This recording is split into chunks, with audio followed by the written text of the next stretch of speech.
தமிழ்நாட்டில் பல்வேறு இடங்களில் கனமழை பெய்யும் என வானிலை மையம் கணிப்பு. முன்னெச்சரிக்கை நடவடிக்கைகளை எடுக்க 26 மாவட்ட ஆட்சியர்களுக்கு பேரிடர் மேலாண்மை துறை அறிவுறுத்தல்.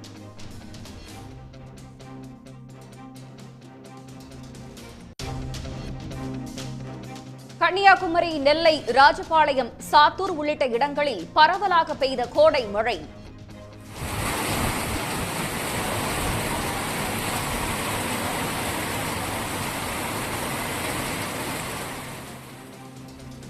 அரியலூர், கும்பகோணம் சுற்றுவட்டாரங்களிலும் பெய்த மழையால் தணிந்தது வெப்பம்.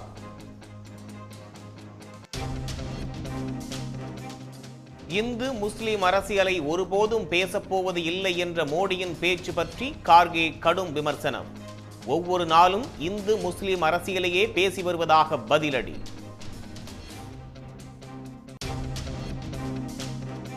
தேர்தல் அறிக்கையில் சொல்லாத திட்டங்களையும் நிறைவேற்றியது திமுக அரசு.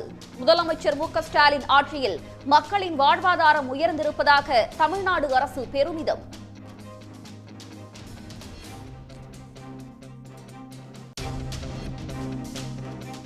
%40 ஏற்றுமதி வரியால் திண்டுக்கல் சந்தையில் வெங்காயம் தேக்கம். ஏற்றுமதி வரியை ரத்து செய்ய வேண்டுமென ஒன்றிய அரசுக்கு வியாபாரிகள் வலியுறுத்தல்.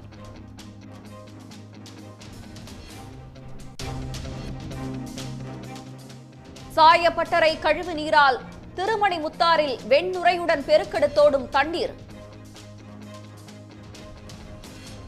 ரசாயனம் கலந்த நீரால் வேளாண்மை பாதிக்கும் என்று விவசாயிகள் கவலை.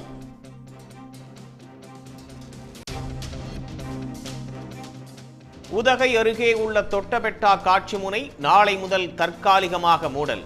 பராமரிப்பு பணிகளுக்காக 22ஆம் தேதி வரை மூடப்படும் என்று வனத்துறை அறிவிப்பு.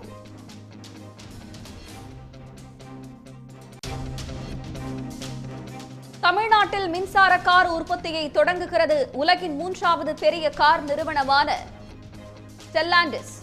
சீன நிறுவனத்துடன் இணைந்து திருவள்ளூரில் தொழிற்சாலையை அமைக்க திட்டம்.